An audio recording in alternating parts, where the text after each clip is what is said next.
maybe I will just ignore my critics. That's the best thing, Mr. President. So to Pabayaan mo na lang sila derail na me magnanakaw. from my official duties, and I will just say that well, after talking to Senator Enrile, you guys have become irrelevant to me. Sa nakalipas na Talk of the People ni Pangulong Rodrigo Duterte, kanyang iniharap ang dating Senate President sa panahon ni Pangulong Noynoy Aquino na si dating Senador Juan Ponce Enrile. Sa tinakbo ng higit 1 oras na panayam ng Pangulo, ang payo ng dating mambabatas, huwag pabuyo sa mga kritiko ang Pangulo. After all, Mr. President, you're only responsible to the Filipino people. Correct, sir. Yes, sir. And you're not responsible to any specific person for your foreign policy. Yes, sir. Yours is to protect the interest of the nation and its people in the best way you can. Naungkat din ang kontrobersiya sa backdoor channeling ng kilalang kritiko ng administrasyon at nooy nakakumprontahan din ni Senador Enrile na si Senator Trillanes sa usapin ng pakikipagnegosasyon nito noon sa mga mataas na opisyal ng China. At gayon na rin ang opinyon ni Enrile na ang United Nations ay walang police power para ipatupad ang naipanalong UN 2016 ruling of Permanent Court of Arbitration. Palagay ko, kahit na may resolusyon ang UN, hindi naman maipapatupad ng UN yung resolution nila. Wala silang police force.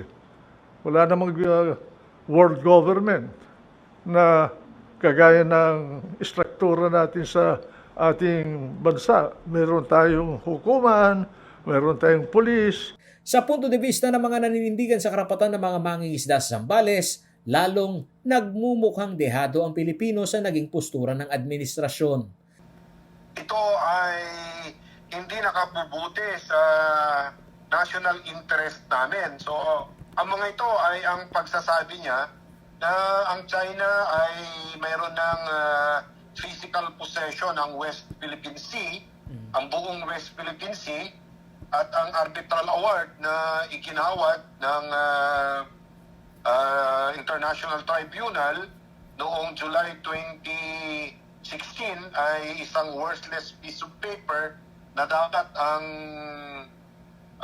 pagtutunguhan nito ay sa basurahan, no? Sinabi ni Attorney Winston Hines, presidente ng Integrated Bar of the Philippines Zambales Chapter, na iaakyat muli nila sa korte ang usapin na nasisikil na karapatan ng mga mangingisda na nalilimitahan ang paggawa sa bahura ng pinag-aagawang teritoryo.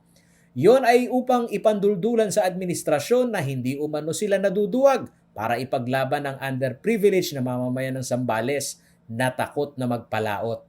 Operasyon ng aming IDP Zambales, kasama ang IDP National at yung IDP Palawan, ay nag-file na ng writ of kalikasan, no?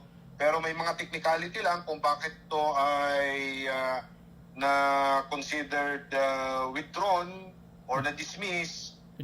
Pero ngayon, ako ay nakikipagtalastasan sa dati naming mga namuno ng IDP Zambales dahil gusto kong pag-aralan yung mga naging aksyon noon at kung ano naman ang magagawa pa namin sa ngayon, no? Sinabi ni Attorney Hines na nakapanlulumo na ang sektor pa ng pinakamahirap sa bansa o ang mga mangingisda ang hindi pa kayang mapanindigan ng gobyerno.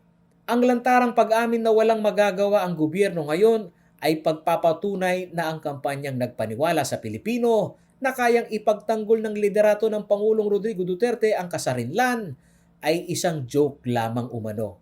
Paolo G. Santos, CLTV News.